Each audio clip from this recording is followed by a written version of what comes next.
So obviously, yeah, early days, you can see by the crowds there wasn't much there. I don't think he even had any barriers in at all. I think it's like 79 they started putting barriers in, and obviously they didn't have anything in the Borough Road because that all, when the Huddersfield game and the barriers fell down, all they needed stuff in. But no, I don't think there was initially with any barriers in there, and then. But yeah, it was basically just stand where you are. I wouldn't say it was great in the the 70s. Apart from that Crew game, I thought there was 10,000 in there, and it probably wasn't looking back on it. But some of the early days when it was the 80s and all that, when I started going back into the ground, there was some great nights there, and it was just when they were going in that fourth division, it was brilliant. But then days you could just walk around, you could just take your pick. Not all that crap. The cow sheds were busy when we were kicking that end, and then people just used to move around to the Cop end or the Borough Road. But we used to, or even the players used to play in there in the they play head tennis. But when we were there, we used to play with the apprentices too. When all the players had gone home, we used to have a little game of head tennis. But yeah, it was quite a vast thing. I guess like quite flat at the back, and so there was only like about 5 steps going forward that you could stand on. So it was got quite busy quite quickly. Couldn't fit a massive amount in there, but yeah, it was good. It was a good atmosphere too. It was a good roof to also have a little sing. I was going to ask what the noise was like and what the smell of it was like as well. Yeah, the smell wasn't great, but because obviously it was probably, if the bogs were full, you could probably go to the back really, because they had a little hut for they used to sell the sausage rolls and all that, but there was loads of space. If the toilets were a bit busy, you could just go to the back of the cow sheds where it was all flat with no one used to. Wasn't like Anfield, where you just do it down your legs and all. So, but yeah, it was good times. Yeah.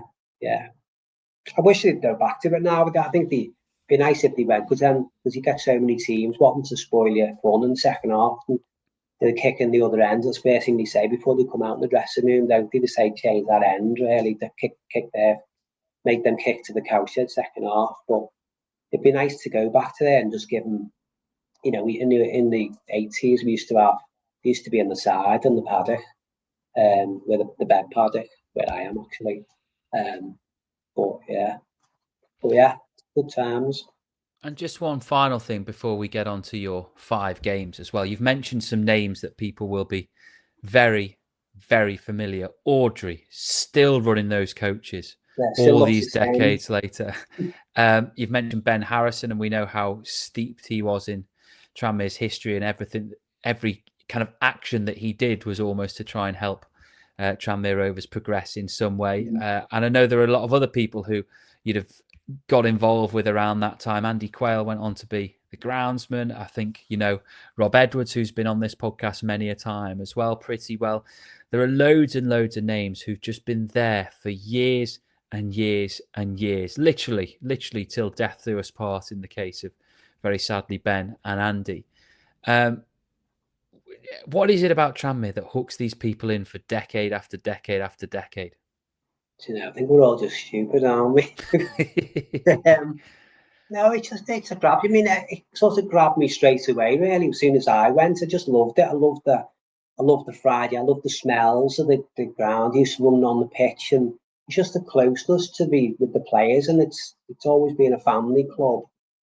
You're running on to getting the tie-ups too. Obviously that finished, but I used to get underneath the barrier because I couldn't get over the barrier, so I just went underneath it. But all little things when the players are like, even when my son Lucas, when he was when he was a young lad, and he just stand by the tunnel and they're giving you sweets at half time and all that, and they're just always got time for it. Players have always had time and for it, and that's what keeps. I say to my boys, that's what you get at Tranmere. Like, you're not going to get. I mean, he goes to try and score Liverpool because we live on Liverpool. Like, it's not. My youngest Isaac, we've lost him to Liverpool because of the success, but he used to come in the National League and he loved it. We all used to go, and it was great times. But yeah, it's just a nice place, and it's just like